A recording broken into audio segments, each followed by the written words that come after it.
श्रीलंका में भारी तबाही मचाने के बाद साइक्लोन दितवा अब भारत की ओर तेजी से बढ़ रहा है। यूं कहे कि भारत की दक्षिणी सीमा में घुस चुका है। समुद्र की लहरें ऊंची हो चुकी हैं, आसमान काला पड़ चुका है और तमिलनाडु, आंध्र प्रदेश और पुडुचेरी के तटीय इलाकों में तेज हवाओं और भारी बारिश लगातार जारी है। ये सिर्फ एक और तूफान नहीं बल्कि ऐसा सिस्टम है जो अगले 24 से 48 घंटों में हालात को बहुत खराब कर सकता है, क्योंकि जैसी तस्वीरें आ रही हैं उन्हें देखकर ऐसा ही लगता है। तमिलनाडु, आंध्र प्रदेश और पुडुचेरी के तटीय इलाकों में भारी बारिश के साथ तेज हवाएं जारी हैं। आने वाले 1 से 2 दिनों में भारी बारिश और तेज हवाओं की वजह से हालात बिगड़ने की संभावना जताई जा रही है। तमिलनाडु में भारी बारिश के कारण कई उड़ानें रद्द कर दी गई हैं। पुडुचेरी, कराईकल, माहे और यनम में सभी स्कूल और कॉलेज सोमवार तक बंद रहेंगे। भारतीय मौसम विभाग ने चेन्नई और चेंगलपट्टू समेत आसपास के जिलों के लिए रेड अलर्ट जारी कर दिया है। साइक्लोन दितवा से हुई भारी बारिश ने तमिलनाडु के नागपट्टिनम जिले में नमक उत्पादन को गंभीर रूप से प्रभावित किया है। वेदारण्यम क्षेत्र में करीब 9000 एकड़ में फैले नमक के खेत पानी में डूब गए, जिससे उत्पादन बुरी तरह प्रभावित हुआ है। चक्रवाती तूफान दितवा काफी रफ्तार से तमिलनाडु, पुडुचेरी, कर्नाटक और दक्षिणी आंध्र के तटों की ओर बढ़ रहा है। समुद्री किनारे रहने वाले मछुआरों को भी खतरे वाले इलाके से दूर जाने के लिए कहा गया है।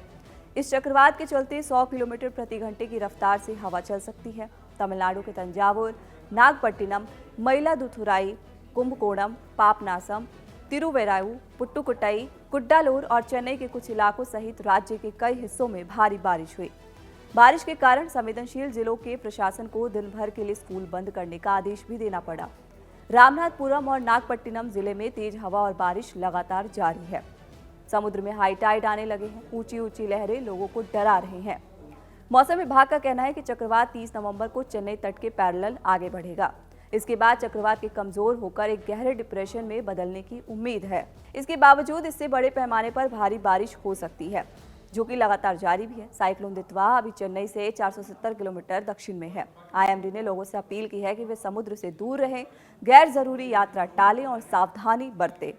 बता दें कि श्रीलंका में दितवा के कारण बाढ़ और लैंडस्लाइड से 100 से ज्यादा लोगों की अब तक मौत हो चुकी है और कई लापता हैं। तूफान दितवा के चलते 4000 से अधिक घर और इमारतें क्षतिग्रस्त या पूरी तरह से तबाह हो गई हैं। देश के कई हिस्सों, विशेषकर कोलंबो और कैंडी जैसे शहरों में भारी नुकसान हुआ है। तटीय इलाकों और उत्तर पश्चिमी क्षेत्र में स्थिति गंभीर बनी हुई है।